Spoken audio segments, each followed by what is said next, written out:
Tarde, vamos dar início à sessão de julgamento da tarde do dia 24/6/2020. Primeiro processo em pauta da tarde é o item 2, inicialmente o 252, que seria o primeiro da pauta, minerações MBR, né, minerações brasileiras, ele foi retirado de pauta. Minerações Brasileiras Reunidas, MBR, de relatoria da conselheira Maísa, foi retirado de pauta, solicitação do patrono do contribuinte. Então, o próximo é o 253, Firewall, de relatoria da conselheira Cíntia. Cíntia, você tem a palavra.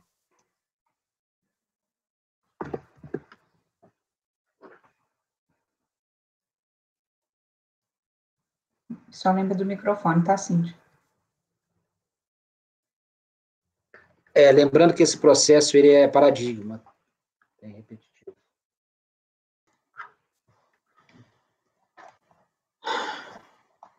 Trata-se de recurso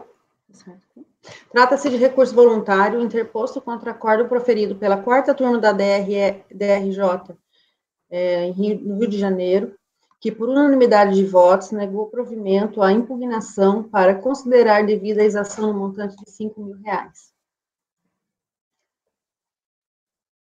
Por bem reproduzir os fatos ocorridos, transcrevo o relatório da decisão recorrida pela DRJ, proferida pela DRJ. Verso o processo sobre a controvérsia instaurada em razão da lavratura pelo fisco de auto de infração para exigência de penalidade prevista no artigo 107, inciso 4, a linha E, do Decreto-Lei 37.1966, com redação dada pela Lei 10.833/2003. Os fundamentos para esse tipo de autuação, neste conjunto de processos administrativos fiscais, são os seguintes. As empresas responsáveis pela desconsolidação da carga lançaram a destempo o conhecimento eletrônico, pois, segundo a IN 800/2007, em artigo 22, o prazo mínimo para a prestação de informação acerca da conclusão da desconsolidação é de 48 horas antes da chegada da embarcação no porto de destino do conhecimento genérico. Caso não se concluindo nesse prazo, é aplicável a multa. Devidamente cientificada, a interessada traz, em suas alegações, além das preliminares de praxe, acerca de infringência a princípios constitucionais, prática de denúncia espontânea e legitimidade passiva, ausência de motivação, tipicidade, além da relevação de penalidade, e que tragam ao auto de infração a ineficiência e a desconstrução do verdadeiro cerne da autuação, que foi o descumprimento dos prazos estabelecidos em legislação norteadora acerca do controle das importações. A argumentação de que, de fato, as informações constam do sistema, mesmo que inseridas independente da motivação, após o momento estabelecido no diploma legal pautado pela autoridade aduaneira. A contribuinte recebeu a intimação pela via eletrônica em data de 7/11, apresentando recurso voluntário em 8/11, pelo qual pediu o provimento do recurso para a reforma da decisão recorrida, o que fez em síntese com os seguintes argumentos. Ela argumentou que, na qualidade de agente de carga, presta assessoria para diversas empresas, também de agenciamento de cargas, porém com sede no exterior, e nessas oportunidades ofere como receita, profit, ou comissão sobre a prestação de serviço mediante o valor do frete pago pelo importador. A multa aplicada é confiscatória, considerando que o valor da operação é incomparavelmente menor e desproporcional, devendo ser aplicado o princípio da vedação do confisco. A medida provisória número 497, editada pela RF, pela Receita Federal do Brasil, ampliou o alcance do Instituto da Denúncia Espontânea no âmbito aduaneiro com a nova redação do artigo 102, parágrafo 2º, Decreto-Lei 3766. E é possível a regularização espontânea por descumprimento de obrigações tratadas pelo artigo 180 do Código Aduaneiro do Mercosul. Através do despacho de folhas 180, o processo foi encaminhado para sorteio e julgamento. É o relatório. Pressupostos legais de admissibilidade. Nos termos do relatório, verifica-se a tempestividade do recurso voluntário, bem como o preenchimento dos requisitos de admissibilidade, resultando em seu conhecimento. Mérito. Verso presente caso sobre a aplicação da multa aduaneira no valor de R$5.000, decorrente da informação prestada intempestivamente sobre carga transportada sobre o fato gerador ocorrido em 19/8/2008. O fato gerador da penalidade ocorreu em razão da informação. Desculpa, só repetir aqui. O fato gerador da penalidade decorreu da aplicação da multa prevista pela linha E do inciso 4 do artigo 107 do Decreto-Lei 37, que assim dispõe.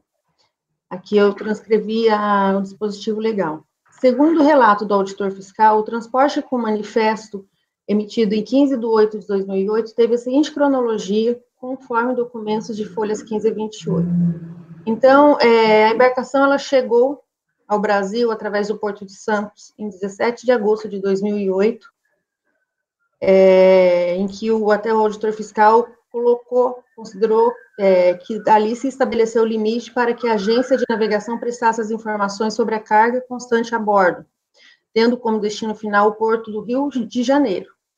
Em 15 de agosto, foi prestada informação sobre o conhecimento eletrônico genérico, MBL, pela agência de navegação Wilson Sons Agência Marítima. Em 16 de agosto, ocorreu a desconsolidação do conhecimento eletrônico mercante genérico pela empresa TSL, também cadastrada junto ao Departamento do Fundo da Marinha Mercante como agente de carga, incluindo as informações sobre o conhecimento eletrônico mercante agregado, consignado à empresa Frigol Transportes Internacionais Limitada, igualmente cadastrada como agente de carga. Em 18 de agosto de 2008, ocorreu a atracação no Porto do Rio de Janeiro, às 12h44, sendo que esta era a data limite para que o agente de carga desconsolidador, os seus representantes prestassem as informações. E, em 19 de agosto, ocorreu a desconsolidação da carga informada no conhecimento eletrônico agregado pela empresa recorrente. Para enquadramento legal, igualmente foram invocados os artigos 1º, 2º, 5º, 5 a 22, 45, 50 e 52 da IN 800 de 2007. Com relação especificamente à prestação de informação sobre a conclusão da operação de desconsolidação, os prazos permanentes e temporários foram estabelecidos, respectivamente, no artigo 22D, 3 e artigo 50, parágrafo único da Instrução Normativa 800/2007, com a seguinte previsão. São os seguintes prazos mínimos para prestação de informações. Inciso 3. As relativas à conclusão da desconsolidação, 48 horas antes da chegada da embarcação no porto de destino do conhecimento genérico. Artigo 50. Os prazos de antecedência previstos no artigo 22 desta instrução normativa somente serão obrigatórios a partir de 1º de abril de 2009. Parágrafo único.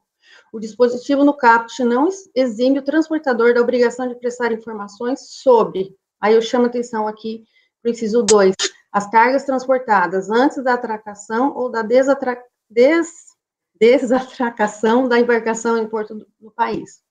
Segundo a regra do parágrafo único do artigo 50, as informações sobre as cargas transportadas deverão ser prestadas antes da atracação ou desatracação. Isso a salientar que a IN 899/2008 modificou apenas o caput do artigo 50 da IN 800/2007, não tendo revogado o seu parágrafo único e, portanto, resultando em inequívoca vigência quanto ao fato gerador objeto da autuação. Fiz esse adendo justamente porque foi um argumento da impugnação, ao que pese não ter trazido no recurso, mas para que ficasse bem clara a questão da vigência da legislação.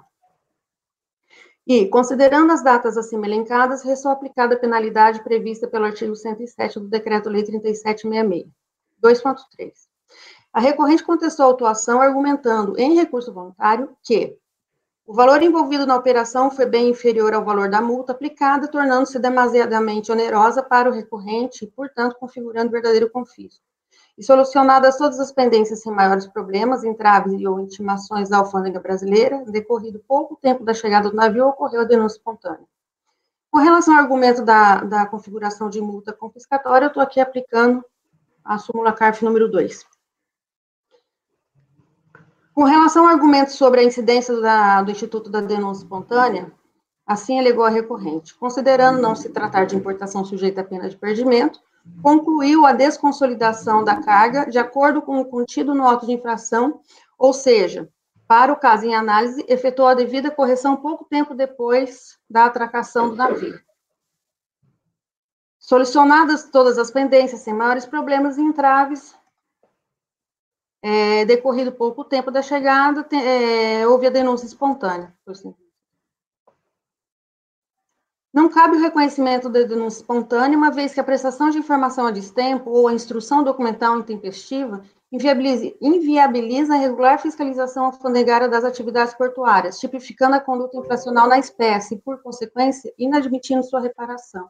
Ademais, para tal argumento, aplica-se a súmula 126, que assim prevê.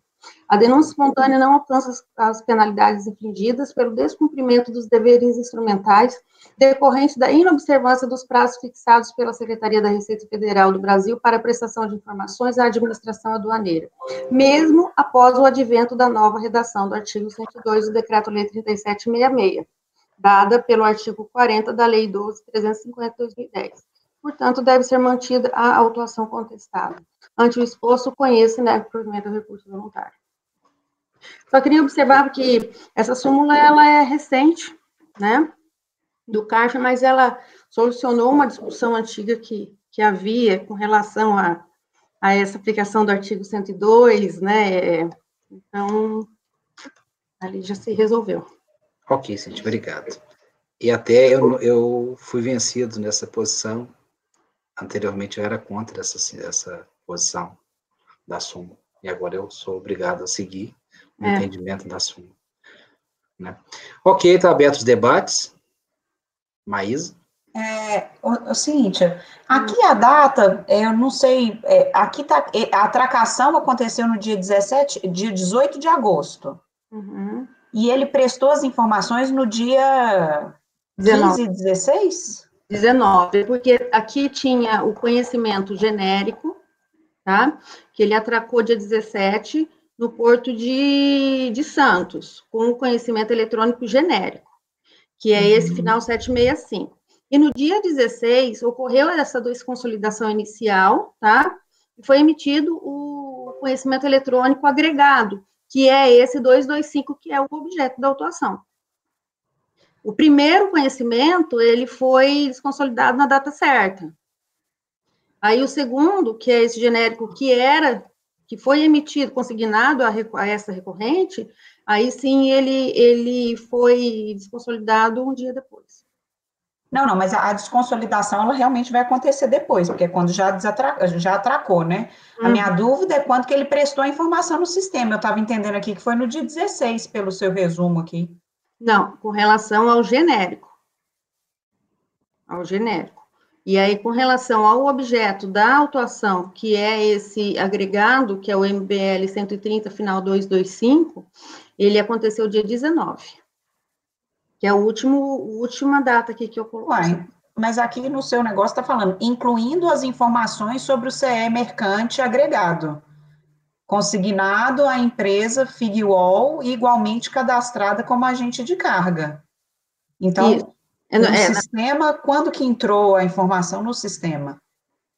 Porque a desconsolidação, ela só vai acontecer quando atraca, porque é quando você vai tirar a carga. Agora, a informação que tem que ser prestada é a informação sobre a mercadoria, inclusive é o que consta no dispositivo. Talvez eu vou substituir esse termo aqui, incluindo as informações, ficou dúbio realmente. Foi emitido, na verdade, esse CE mercante agregado, né? Pelo menos pela informação que você colocou aqui, está parecendo que o termo a informação foi incluída no sistema. Que o termo incluindo as informações realmente pode dar a entender que foi no sistema, mas não. Emitindo esse... Também cadastrada junto ao Departamento do Fundo da Marinha Mercante como agente de carga.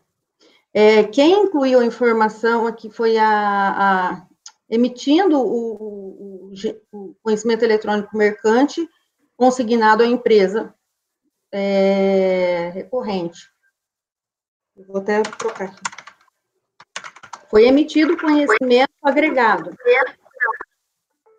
Entendeu?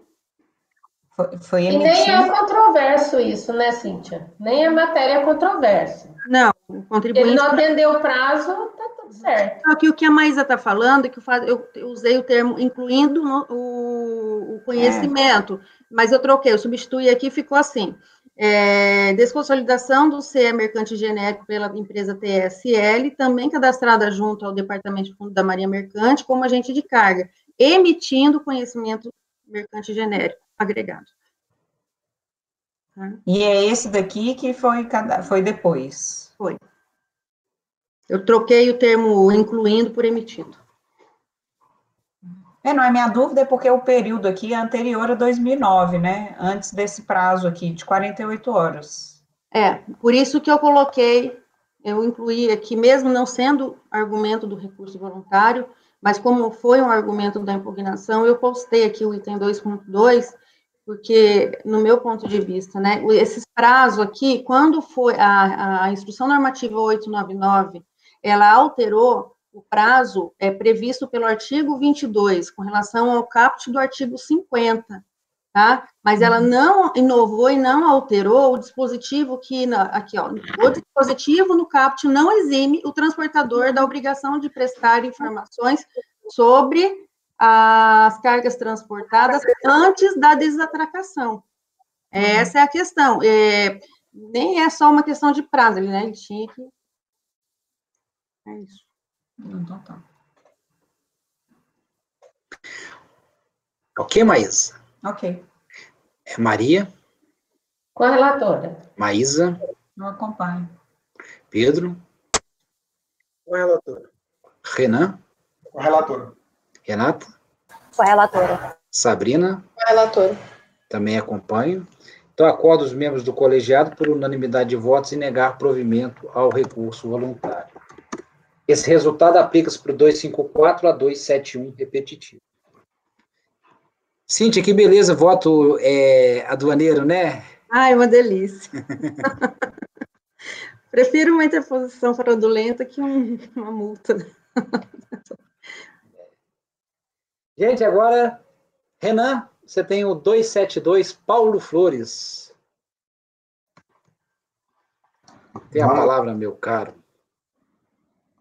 Bom, esses próximos dois processos são de minha relatoria, né? De mesmo assunto, que é a multa regulamentar, medida de controle fiscal, cigarro. Eu vou ler só o iniciozinho e passo a resumir para discutir com os colegas.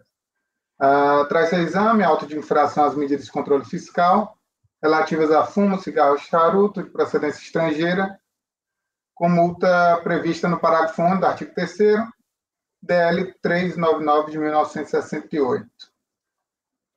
Como se extrai dos autos, foram apreendidos 1.637 pacotes de cigarros. O contribuinte impugnou, a DRJ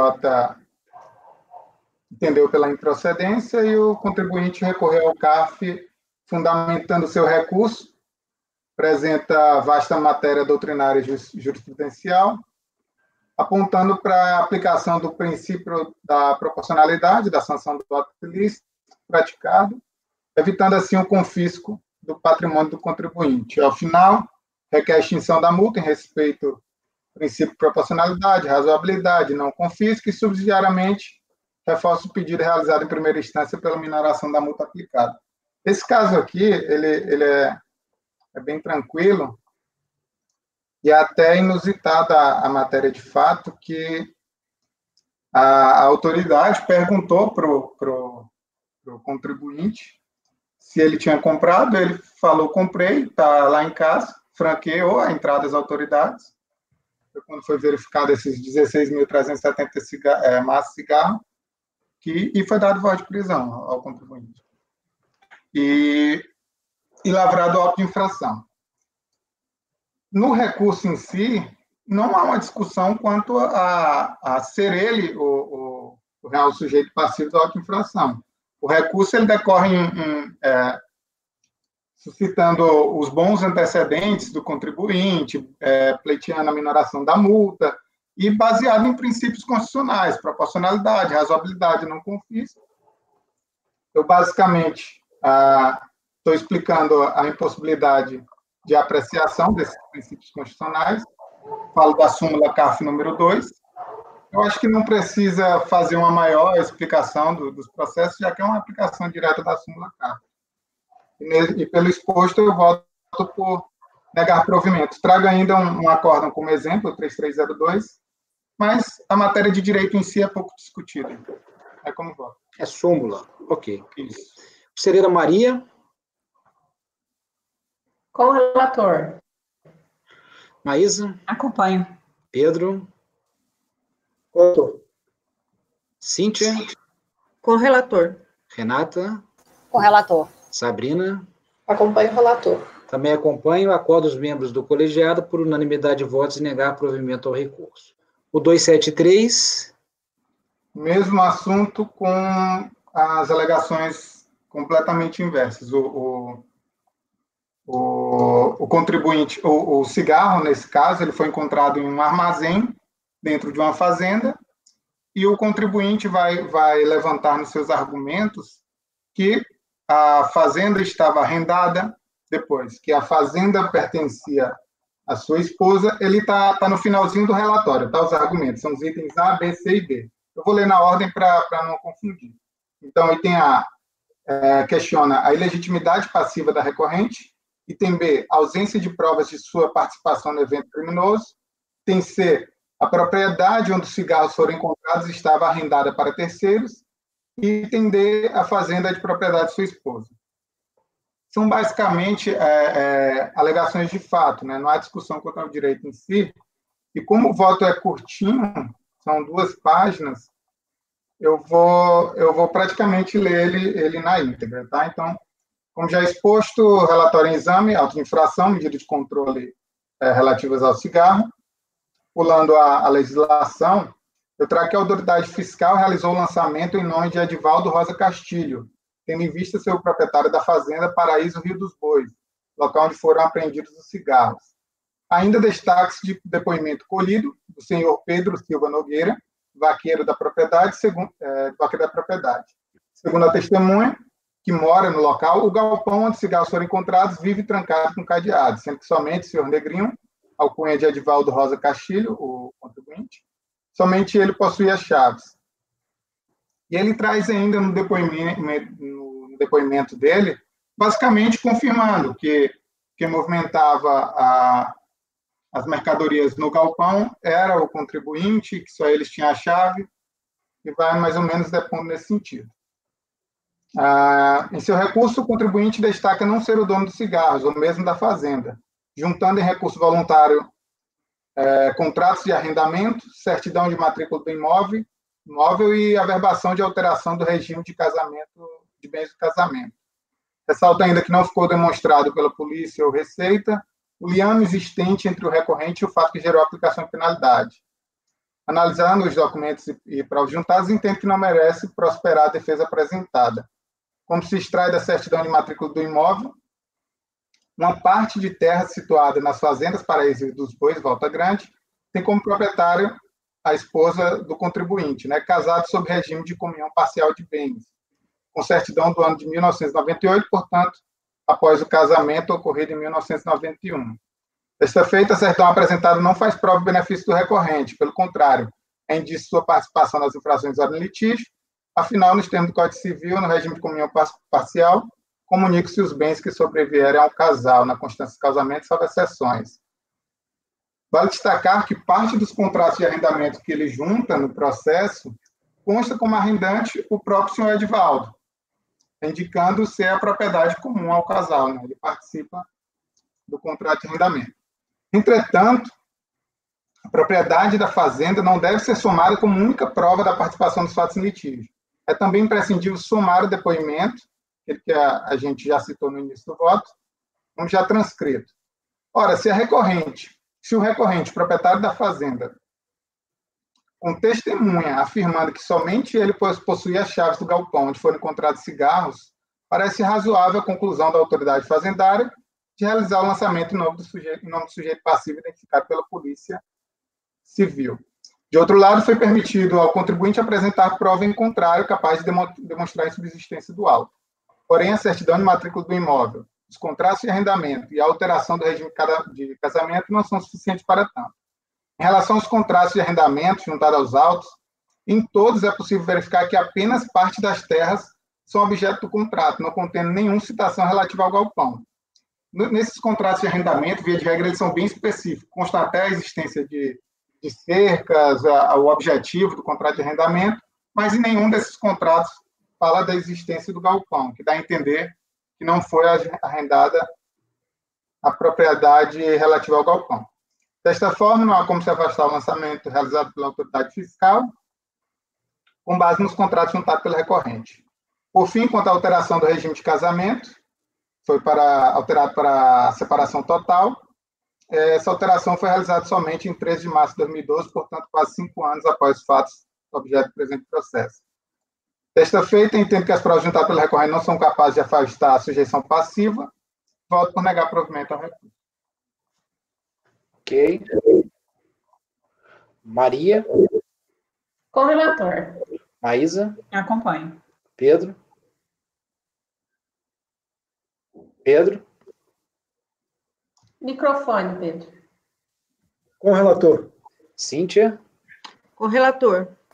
Renato? Acompanho o relator. Renan? Eu sou relator. Ah, ok. Desculpa. Então eu estava certo. Renato? Acompanho o relator. Sabrina? Acompanho o relator. Eu também acompanho. Acordo os membros do colegiado por unanimidade de votos e negar provimento ao recurso voluntário. Obrigado, Renan. Próximo processo de pauta, o último da tarde de hoje. Jardim Escola Mágico de Oz, de relatoria da conselheira Maísa. 274, da pauta. Então, gente, eu vou propor uma diligência que é no mesmo sentido de uma diligência que o Rodrigo... Eu tive muita dificuldade para entender esse processo, porque eu não estava entendendo nada do que estava acontecendo. Então, o relatório ele ficou amplo, porque eu acabei fazendo um resumo do que é que aconteceu. Mas, no final das contas, é simples. É porque essa escola, essa Jardim Escola, ela faz parte de um grupo associação de escolas particulares, e ela estava fazendo a importação como entidade de educação filiada ao CNPq. Com benefício, com redução dos tributos. E aí, o que foi identificado pela fiscalização é que esse grupo de associação, na verdade, estava passando para as escolas, e isso seria um descumprimento da organização. Não poderia ter feito dessa forma para ter o benefício da redução ou não incidência do IPI. Eu não lembro se é não incidência, eu acho que é a isenção, tá? Desculpa, é gozo da isenção do imposto de importação, IPI e adicional do frete. O que está sendo cobrado aqui é o imposto de importação e o IPI. Então, esse resuminho aqui, a discussão é essa. Os bens somente gozariam da isenção caso destinados às entidades sem fins lucrativos credenciadas no CNPq, no Conselho Nacional de Conhecimento Científico e Tecnológico. Então, é uma isenção vinculada à destinação dos bens e à qualidade do importador. Isso está no inicinho aí do relatório. Aí, eu vou acabar pulando, porque esse processo acabou sendo convertido em diligência para informação do CNPq, no CARF, no âmbito do CARF, ele foi negado provimento, depois ele foi para o CARF, o CNPq pediu, foram solicitadas informações para o CNPq, e quando voltou, o sujeito passivo não foi intimado da diligência no retorno, quando voltou a informação. E ele não se manifestou quanto à diligência. Só que acabou correndo o processo e eles tiveram que entrar com uma ação judicial. Então, assim, para vocês terem ideia, esse processo é de 97. Eles entraram com uma ação, 94, né, o início, toda essa discussão, ele já tinha transitado aqui no CAF em 97. Entraram com uma ação judicial, essa ação judicial, ela foi favorável para o sujeito passivo, transitou em julgado em 2000 e por agora. Então, enfim, eu estou fazendo bem genérico mesmo, porque acabou sendo, é um caso um pouco grande aqui. Então, a parte aqui que eu estou explicando isso, aqui a partir da página 6.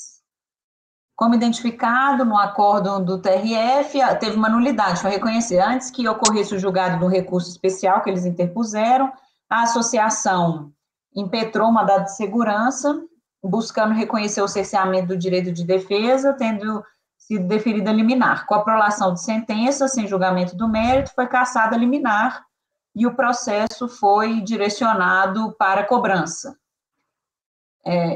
Pode ir, Maria, tá tranquilo? Tá, caiu aqui, eu voltei. Tá. Eu estou na página 6, assim, explicando, né, geral. Após a inscrição do débito em dívida ativa, a Procuradoria proferiu despacho nos autos, informando que teve apelação no mandado de segurança, nesse mandado de segurança que eles interpuseram, que determinou a nulidade do processo administrativo a partir da diligência instrutória. Então, essa é a situação. A gente julgou a mesma coisa no caso do mineiro.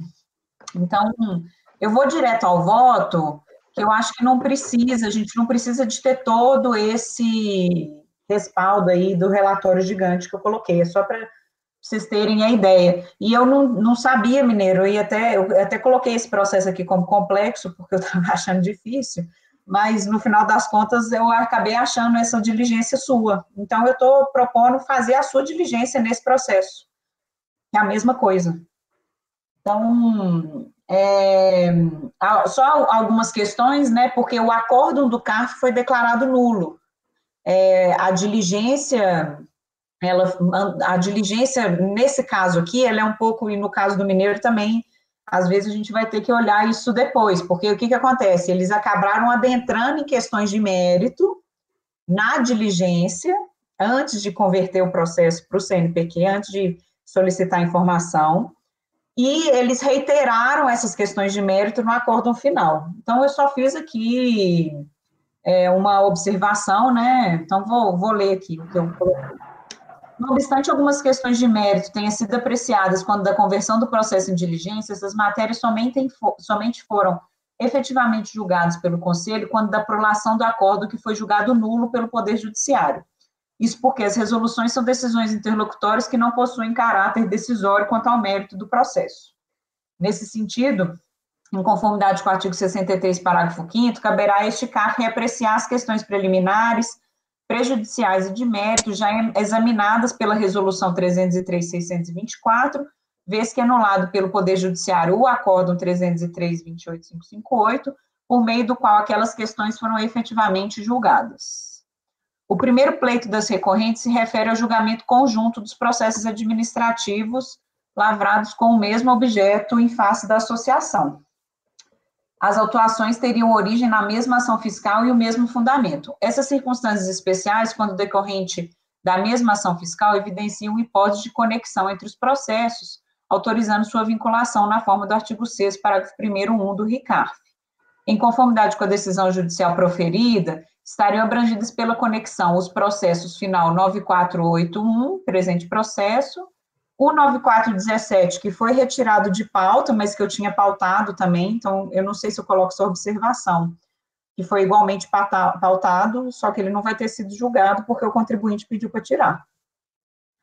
E o 9443, que é esse que o mineiro julgou já. Contudo, o último processo acima mencionado já foi objeto de julgamento pelo presidente colegiado em julho de 2019, por meio da resolução aí que eu coloco, 002-207. Naquela oportunidade, por entender que o termo de diligência conjunto com o resultado da diligência junto ao CNPq teria sido igualmente anulado pela decisão judicial, foi determinada a realização de nova diligência para que o CNPq se pronuncie quanto à regularidade do procedimento das recorrentes. Foi requerido, portanto, o cumprimento do que foi determinado na Resolução 303.624 dos presentes autos. E aí eu transcrevi exatamente a resolução do mineiro. Eu acho que eu quer que leiam pelo menos a parte em negrito, o que vocês querem? Ou não tem necessidade? Está dispositiva. Tá. Vou lá. Diante disso. Então, diante disso, voto por converter o julgamento do recurso voluntário em diligência à repartição de origem, para que a autoridade preparadora intime o CNPq para que aquele órgão se pronuncie quanto à regularidade do procedimento das recorrentes, conforme disposto, no caso lá, era a resolução 303.629. Essencial salientar que o inteiro teor da resolução 303.629 possui os mesmos termos da resolução 624. Então, eu reproduzi. Propõe a conversão do presente processo em diligência para que a autoridade fiscal de origem cumpra a mesma diligência determinada no processo final 9443, para que intime o CNPq, para que aquele órgão se pronuncie quanto à regularidade do procedimento das recorrentes, conforme disposto na resolução. Caso já cumprida a diligência naquele processo, eu coloquei isso porque pode ser, como foi em julho de 2019, eu não sei se já foi cumprido, né? Então, requer que seja anexado o resultado da diligência do processo 9443. Concluída, intimar a recorrente. E aí, o que eu não sei, eu fiquei na dúvida nesse último ponto, porque realmente os 3 processos, eles são sobre a mesma matéria, tudo igual. Então, eu propus isso daqui, mas é realmente para ver se o colegiado estaria de acordo. Para garantir o julgamento conjunto e coerente dos processos conexos, a unidade preparadora deverá proceder com a vinculação dos presentes autos aos processos 9443 e o 9417, para que os 3 processos sejam julgados em conjunto na mesma sessão. Mas eu acho que isso não pode, né? Pois é isso que eu fiquei na dúvida. Não tem previsão para isso, né, Maísa? Não tem. E aí, então não tem jeito a gente propor isso. Então não... e assim, foram de relatores diferentes também, eu não sei, quando chegar aqui, eu não sei como que a gente vai fazer. Mas... Não tem como. Então não, né? Então eu tiro isso. Deixei até marcadinho, porque era um desejo. É bom agora, saber que você tem esse caso. Né? E agora e o ruim agora é que o outro não vai ser julgado. Não, mas o colegiado sendo o mesmo, né? Você continuando aqui, eu continuando aqui, né? Então é isso. A resolução, no final das contas, é cumprir a resolução do mineiro. Só que, para entender isso daqui, demorei um pouco. Não precisa de vocês saberem tudo, mas eu acho que deu para, pelo menos, entender o que é a situação toda, né? Essa isenção da lei 8010. Então, é isso. Essa é a diligência. Ok. Maria? Só Maria. Com a relatora. Okay. Pedro? Com a relatora. Cíntia? Com a relatora. Renan? Com a relatora. Renata? O som, Renata.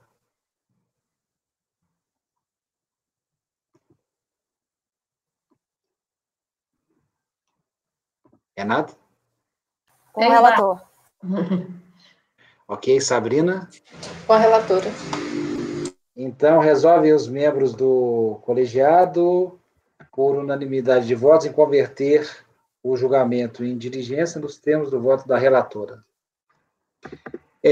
Finalizando o próximo processo, só apregoar, né, porque os demais foram retirados de pauta. Deixa eu apregoar aqui. Quais foram os casos? Os 275. Grupo Associação de Escolas Particulares da conselheira Maísa saiu de pauta, pedido da parte. O 276, 277, 278, 279 e 280 é da Petrobras, de relatoria da conselheira Cíntia, retirado de pauta a pedido da PFN. E dessa forma encerramos a pauta da tarde do dia 24/6. Sendo assim, a gente pode dar sequência aos processos que ficaram pendentes da pauta da tarde de ontem. Assim a gente coloca a pauta em dia. Então, a gente vai dar sequência, então, no processo que ficou pendente, o 152, que ficou em vista de mesa, Comercial Catina, de relatoria da conselheira Maria Aparecida, já foi lido o relatório e o voto, já começamos a discussão, ficou em vista de mesa, foi lido apenas o voto quanto à questão do CMS na base de cálculo do PIS e COFINS, do não sobrestamento, isso. E aí foi suscitado a questão da incompetência da terceira sessão de julgamento do CARF, por conta de uma possibilidade de ser decorrência de fiscalização de imposto de renda, né? E aí a gente analisamos aqui na vista de mesa documentos, as folhas 151 dos autos, e constatamos que tem elementos que indicariam que é a apuração decorrente, né, de fiscalização do imposto de renda por omissão, né, de receita. Esse é o ponto que nós chegamos. Então, Maísa, você está com a palavra que o pedido de vista de mesa foi você que levantou. Eu pedi a vista exatamente por causa dessa questão de ficar na dúvida quanto à competência do colegiado. É um caso atípico pelo fato de ter sido segregado. Parece que a partir de 2000, a gente não seria realmente diferença entre DCTF e... Aí eu não sei, Maria, que você chegou a relembrar, porque você falou que você tinha visto eu pensei, mas não, eu não tinha... Eu acho que eu achei que não tinha exigência mesmo de IRPJ, né? Não me toquei dessa situação, porque não foi muito discutido o mérito ali, então eu acabei não me atentando. Mas se vocês querem declinar a competência, eu vou deixar assim, porque eu teria que verificar o número do processo, tal, então, aí, se vocês quiserem... Eu não achei nos autos o número do processo do imposto de renda, só que o que me gerou dúvida, por causa da competência, é essa planilha que tem a exigência de imposto de renda e CSL, e logo depois o do PIS/COFINS, também para 99. Eu acho que, para mim, ficou claro para 99. 2000, eu concordo com você, que caiu numa vala, ficou nessa dúvida, e eu estou entendendo que o contribuinte discutiu um pouco tudo, né? Ele acaba falando de uma forma global de não incluir o ICMS. Então, seria tanto para 99 quanto para 2000.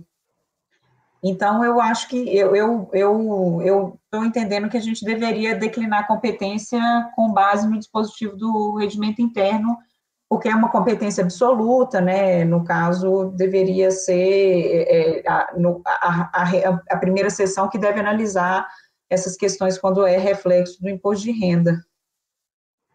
Então, é isso. Eu queria ver essa planilha e entender como que estava no alto. Uhum. Aí a Maria viu, ela até me mandou, porque eu não estava tendo acesso ao processo, e aí eu consegui ter acesso, e aí seriam, né, com base nessas duas planilhas, a 151 e a 152.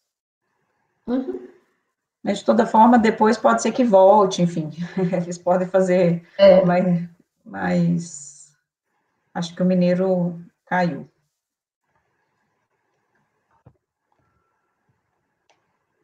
Mineiro, você vai ter que atualizar o seu.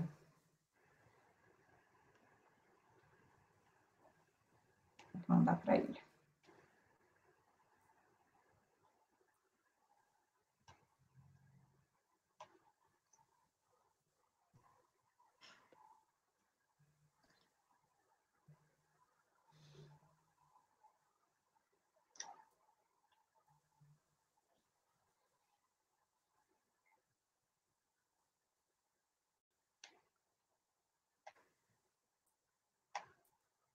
Eu estava com esperança de você ter lembrado por que você achou que não tinha, Maria. Não, eu acho que eu não tive essa dúvida, não me atentei para isso, não.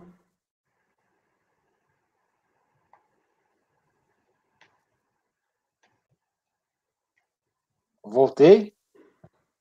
Pronto. Voltei? Então, eu vou te expulsar. O de baixo, sim. O de cima está parado. Tô voltando, gente. Ou tô travado ainda? Não, você voltou. O travado seu eu tirei. Ok. Eu tô falando aqui, eu falei assim, a Maísa tá travada. Não, eu não sei. Aí, quando eu vi, tava o Pedro travado, tava todo mundo travado. Eu tá todo mundo travado, você que tá travado. Eu tô travado. Foi muito estranho. Bom, mas é isso, mineiro. E eu tô falando, tá todo mundo travado, e eu falando. Mas era isso, então, era proposta de resolução para declinar a competência para a primeira sessão. Ok, então vamos voltar à proposta de resolução para declinar a competência, né? Conselheira Maria Aparecida? Como eu já tinha trazido essa proposta, eu vou rejeitar, porque eu não localizei isso, não sei o nome do processo, e, enfim, eu vou ficar vencida. Ok. Pedro? Vou acompanhar a diligência, presidente. A diligência não, a Diligência não, é resolução. A incompetência. Da incompetência. Aí. Ok. Cíntia? Eu acompanho a incompetência. Também. Ok, Renan? Pela resolução. Ok, Renata? Pela incompetência também. Sabrina? Acompanho a incompetência. Eu também acompanho a incompetência. Resolvem os membros do colegiado por maioria de votos em declinar a competência. Me ajuda aí, Isa. Em declinar a competência... Para a primeira sessão. Estou ligado. Para a primeira sessão de julgamento. Primeira sessão de julgamento. Em não conhecer... desculpa, Mineiro, é que tem um antes. É não conhecer... Resolve membro do colegiado por maioria de votos em... Não conhecer do recurso voluntário nesta terceira sessão. Conhecer do recurso voluntário nesta terceira sessão para declinar a competência para a primeira sessão de julgamento. Vencida a conselheira Maria Aparecida Martins de Paula. Então, é não tomar conhecimento do recurso voluntário nessa terceira sessão para declinar da competência à primeira sessão. Ficou assim? Pera lá. Resolve os membros do colegiado por maioria de votos e não conhecer do recurso voluntário... Pode ser. Não, é porque na última vez a gente escreveu e não tomar conhecimento do recurso voluntário. Conhecer. Pode ser. Não conhecer do recurso voluntário nessa terceira sessão para declinar a competência para a primeira sessão de julgamento. Isso. Ok. Se você puder colocar vencida, a conselheira que apresentou voto, né, de mérito, não sei, uma coisa assim, para não ter que ficar justificando muito. Mas você vai ter que fazer aquele voto, Maria, de todo jeito. Eu vou falar exatamente aquele trechinho. Eu vou falar que eu apresentei voto de mérito. Que apresentou voto de mérito. Perfeito. Não tem problema. Tá bom para vocês também? Mineiro, você tá cinza. Cinza? Sua câmera tá travada. Tá acontecendo alguma coisa comigo, então. Só um segundinho, deixa eu acabar aqui, acabar a redação aqui, eu já tento resolver meu problema da câmera, tá? Só um segundo aqui, gente. Tem que colocar a designação eu. É designado. Obrigado, Maísa. Não. Designada conselheira Maísa de Sá Pitondo. Pitondo? P-I-T-T-O-N-D-O. Ok. Deligne. Deligne, né? Isso. Ok. Se tiver errado, depois vocês consertam. Aí eu vim cá que eu tenho a ata e tem uma planilha também. Então são dois. Então aqui é NCU. Aqui é controle para tudo quanto é lado. Próximo processo é o meu primo, repetitivo 155, tá, gente? Mas antes disso, alguém quer ir ao banheiro, alguma coisa assim? Não? Agora não. Beleza. Eu só preciso de resolver a câmara, né? Você botou na baixa resolução ali o seu? Eu coloquei, mas eu vou ver. Quando reinicia, tem que colocar de novo. Talvez... agora, né? É isso. Ótimo. Isso aí entra de novo. Obrigado, Pedro. Esse cara Voltou. Agora voltou. Tá, isso. Ótimo. Primo Quincariol. Fala primo Quincariol, pensa que é aqueles casos complicados de refrigerante, né? Mas não é não, isso é fácil. 155. DCTF dá com retificação, comprovação, compensação, reconhecimento de direito creditório. Esse caso é fácil porque já baixou em diligência. lá de trás, né, não é da nossa turma, é da turma 3802, da antiga turma do CARF, já retornou, esse e diversos outros. E a informação fiscal veio reconhecendo o direito creditório do contribuinte. Então, eu tenho aqui uma informação fiscal com o reconhecimento de tudo que o contribuinte está, tudo que faltou para reconhecer, a informação fiscal está reconhecendo aqui. Então, o meu voto é no sentido da informação fiscal. Então, deixa eu passar aqui meu voto. Eu vou direto para o voto, tá, gente? O presente caso trata de alegado indébito que não foi reconhecido por não ter interessado apresentado em processo específico documentos contábeis capazes de comprovar a ocorrência de erro de fato sobre a CTF da corretificadora previamente à emissão de despacho decisório. Segundo o despacho decisório cientificado em tal data, a compensação não foi homologada porque, apesar do pagamento ter sido localizado, não foi apurado saldo para fins de compensação. A recorrente alega que a origem do crédito pleiteado seria relativa a materiais e serviços adquiridos para a manutenção de máquinas e equipamentos utilizados no processo produtivo e despesa de frete relacionadas à aquisição de materiais adquiridos para a manutenção de máquinas e equipamentos não aproveitados anteriormente e devidamente comprovados com documentação correspondente. A questão foi objeto de diligência fiscal para o retorno dos autos da DRF de Sorocaba para que, com base nos documentos apensados aos autos florestais, levando-se em conta a DCTF e da CON retificados e considerando as disposições contidas nos artigos 3º da 10833, analisar se os dispêndios alegados pela recorrente são passíveis de apropriação de crédito da COFINS, conforme demonstrativos. 2, elaborar demonstrativo e respectivo parecer. Em atendimento à referida resolução, a auditora fiscal de Sorocaba elaborou a informação fiscal, reconhecendo a procedência das alegações da recorrente sem recurso e o indébito de 972 mil, relativo ao recolhimento efetuado, no valor total de 1.533.000, e aqui eu transcrevo o exerto da informação fiscal. Opa.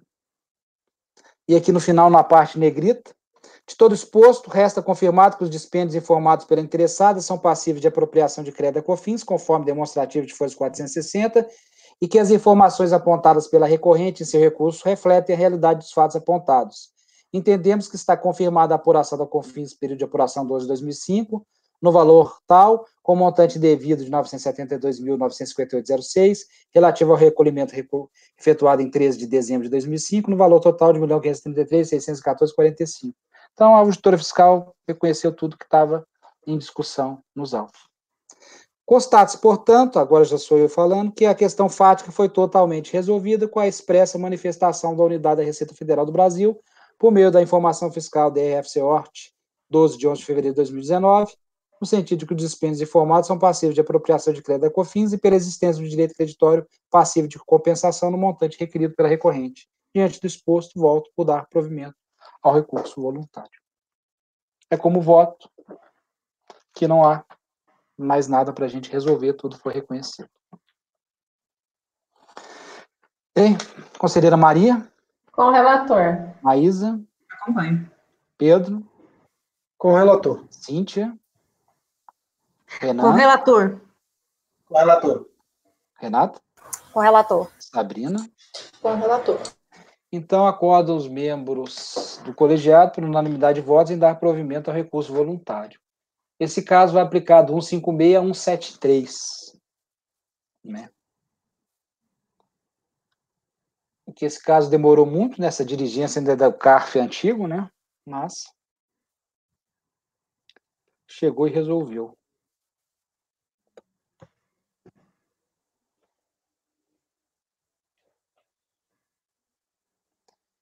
Então, agora a gente vai para... Então, a gente matou 152 da Maria. Matamos 155 meu. Agora a gente está no 174. Nós temos do Renan, 174 até 184 do mesmo sujeito passivo. Carl Zeiss Vision. Renan, você tem a palavra?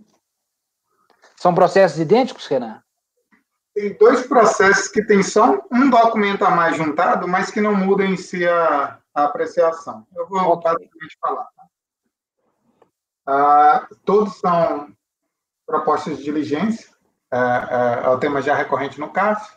O contribuinte apresenta DECOMP, de pagamento indevido, não retifica, nesse caso, nem DCTF nem DACOM. Após a emissão de despacho decisório, retifica as declarações e apresenta a manifestação de conformidade. A manifestação de conformidade, basicamente, tenta comprovar o seu direito com os comprovantes, extratos de declaração, enfim. A DRJ julga improcedente em virtude do ônus da prova do direito creditório do contribuinte, e o contribuinte recorre ao CARF juntando novos documentos. Nesse caso, eu até achei tímida a prova apresentada pelo contribuinte, mas não suficiente para caracterizar a inércia. Ele traz o seu recurso voluntário, destaca ter retificado suas declarações, a CTF da COM, apesar de, após a emissão de despacho decisório, descrevendo a existência do seu direito creditório, em virtude da alteração da base de cálculo do tributo, e como fez juntar o seu registro de apuração das contribuições e um balancete resumido de suas contas do mês abrangido pelo PERDECOM. Eu vou tomar um pouco mais de tempo nessa proposta de resolução, apesar do processo em si ser isso, apenas porque eu trago algumas considerações a mais, aproveitando o tempo a mais da pandemia, eu acabei fazendo um apanhado de como que o CARF, como um todo, julgava esse tipo de processo, a questão da preclusão, da proposta de diligência, o princípio da verdade material. Muitos acordos, inclusive, eu acho que era da turma da Sabrina, a Larissa presente sua turma, né? Eu vejo que lá na turma... Ela é sim. Pelo que eu vi na turma da Sabrina, essa questão do princípio da verdade material, ela tem uma abrangência um pouco menor. Normalmente os processos acabam não sendo baixados em diligência.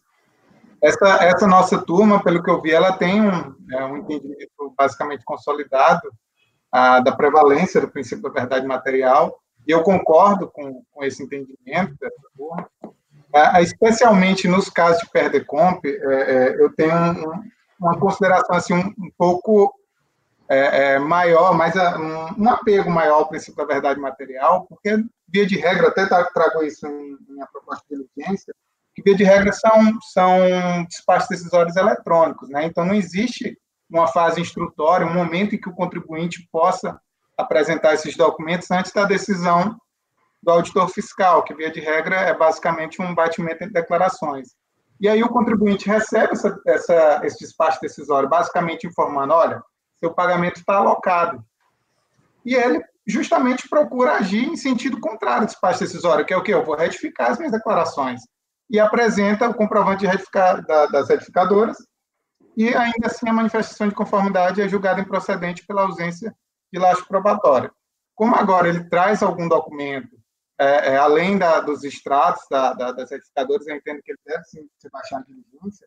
Eu até me aproveito de um acórdão do CARF, até da primeira sessão, mas eu achei bem interessante o raciocínio feito, basicamente para discutir essa questão da inércia.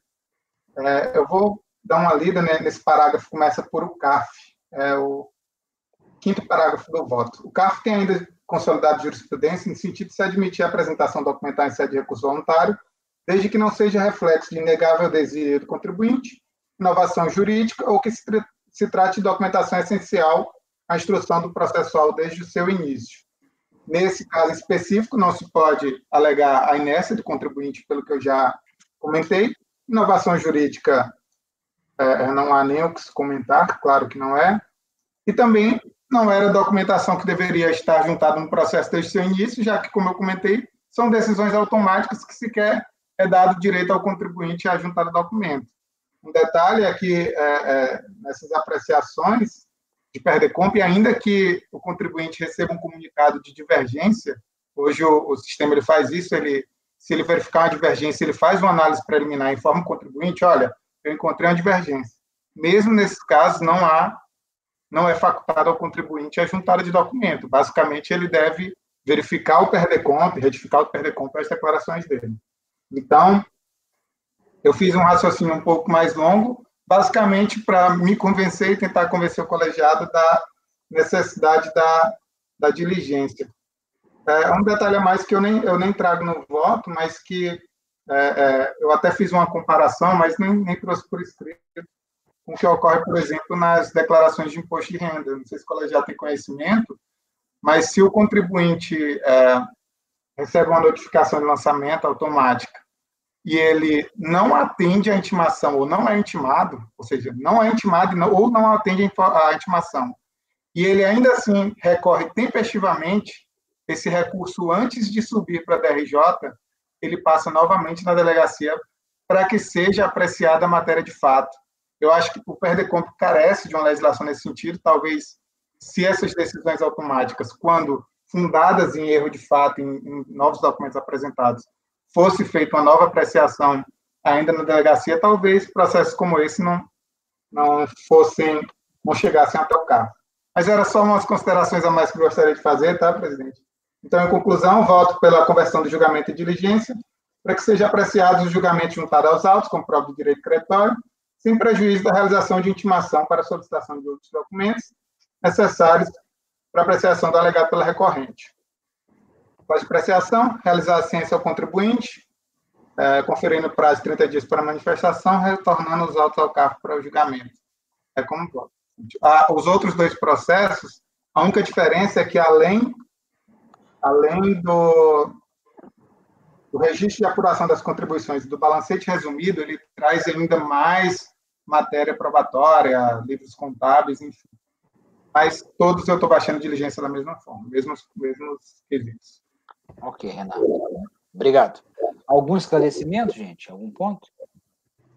Então, Maria. Com o relator. Maísa. Parabéns aí pelo retrospecto, Renan. Eu achei que ficou bem legal e eu acompanho. Pedro. Com o relator.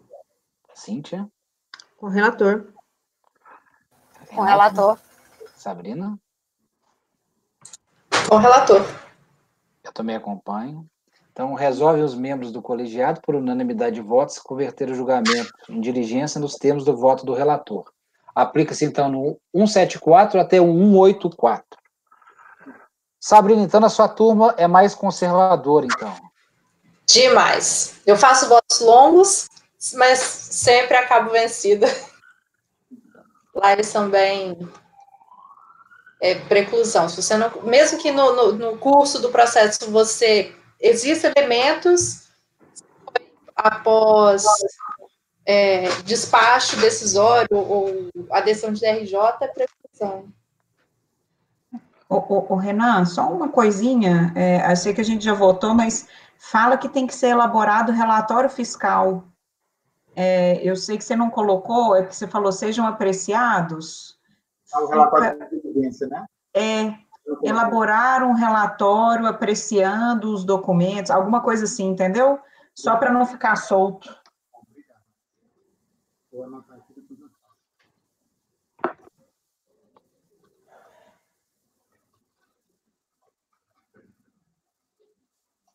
Ótimo. Leva esse voto para lá, então, hein, Sabrina?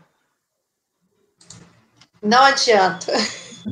Fiz bons votos, bons argumentos e nada. Vencida sempre. Eu já tentei trazer a Larissa para cá, para o meu lugar, ela não quis vir, né?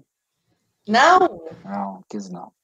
Ela não Pois quis. ela Ela vem cá de vez em quando, ela vem cá só de vez em quando, ela, olha, vem cá e depois volta para o lugar dela. Está sempre lá no extraordinário. Renan, o próximo é seu. A 185, GAN, Rio, retirado de pauta a pedido da parte, só que os demais, também do mesmo contribuinte, continuaram na pauta. 186 até 192, GAN, Rio, também de relatoria do Silvio Renan. Eu vou abrir o terminado em 2012-41. Eles são todos praticamente iguais, mudando só período de apuração e tributo. Ok. Bom, esse processo seria basicamente igual ao anterior. Bom, eu vou ler só o início do relatório e depois tento resumir com o colegiado. Em apreciação, processo administrativo decorrente da DECOMP número tal, não homologada pela Delegacia da Receita Federal do Rio de Janeiro, em virtude da inexistência de crédito disponível no pagamento que fundamentaria o direito creditório. Então, assim como no processo que nós estávamos discutindo, o contribuinte não retificou a declaração antes da emissão do despacho decisório, e aí o pagamento continua alocado, ele, então, providencia, após a emissão de despacho decisório, a retificação das suas declarações, e apresenta, nesse caso, desde a manifestação de conformidade, ele já traz uma vasta documentação e traz também a fundamentação de por que houve a liberação desse saldo no pagamento indevido. No finalzinho do relatório, eu trago que, conforme se extrai do recurso apresentado, o crédito declarado ao fisco teve origem em equívoco na tributação pelo PIS e COFINS das mercadorias vendidas pelo contribuinte. Defende que seus produtos deveriam ser classificados nas posições 3003 e 3004 da TIP, portanto, tributados a alíquota zero nos termos da Lei 10.147. Como prova do alegado, juntou aos autos cópias dos extratos de retificação das declarações apresentadas à Receita Federal do Brasil, bem como várias notas fiscais que comprovariam a venda realizada de mercadoria tributada à alíquota zero. Então, o fundamento do contribuinte é esse.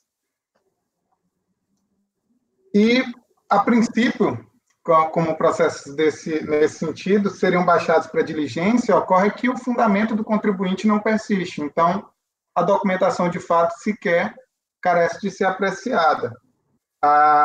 Eu trago em minha exposição, inicio pela Lei 10.147.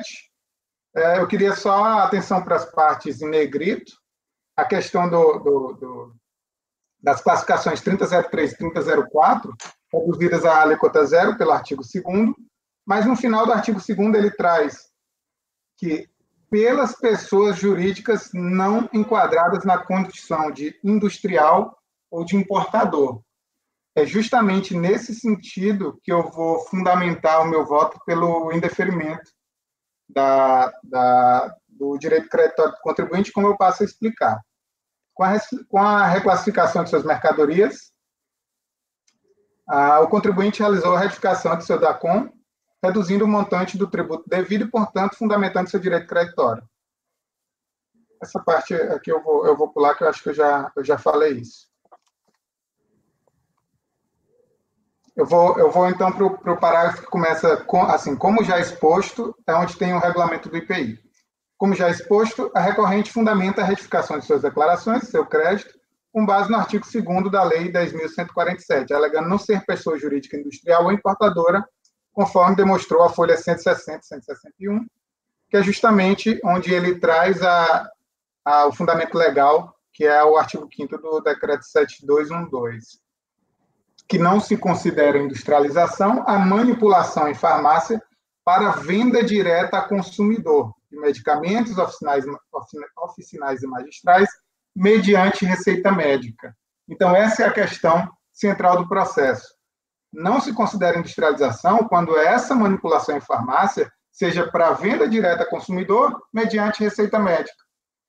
E as notas fiscais que ele traz, que ele junta ao processo como prova do seu direito creditário, em contrário, fazem prova justamente contrária ao pleito contribuinte. Todas as notas fiscais, todas as vendas realizadas são feitas a laboratórios, distribuidores de medicamentos, empresas de assistência médicas e similares.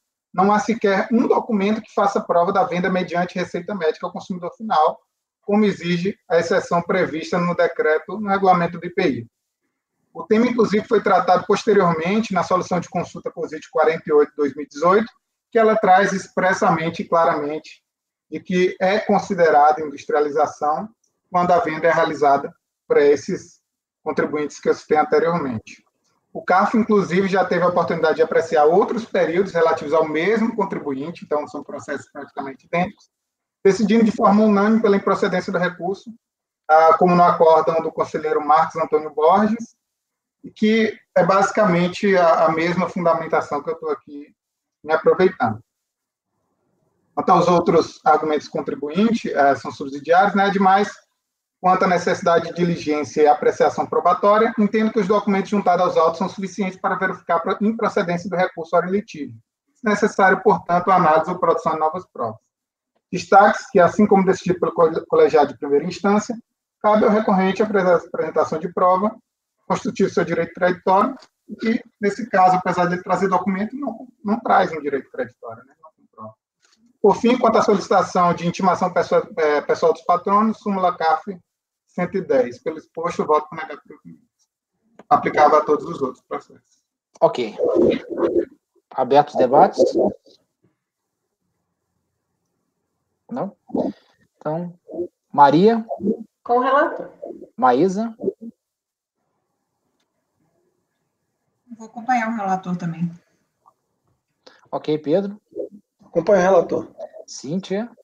Acompanho o relator. Ok. Acompanho o relator também. Sabrina. Acompanho. Também acompanho. Então, acordam os membros do colegiado, por unanimidade de votos, em negar provimento ao recurso voluntário.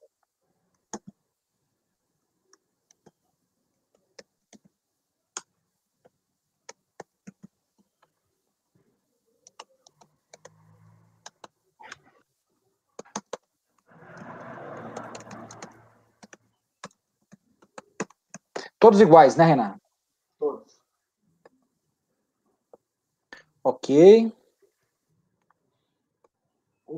Alguém quer intervalo? Maísa, você me fala, tá? Você é grávida, você tem que me avisar, tá? Que eu não tenho muita noção, não. Acho que dá para... Pode ser 5 minutos? Oi? Eu vou 5 minutos? 5 minutos? Agora? É, rapidinho. Então logo 10, não? 10? É 10. Então vamos 10. 5 não dá nem para levantar. 10 minutos. Se o 10 Pedro minutinhos. encontra um colega aí, acabou o café dele. Não, rapidinho, só para ir ao banheiro. Então 10 minutos, então. 15 e 5. Vamos parar a gravação, então.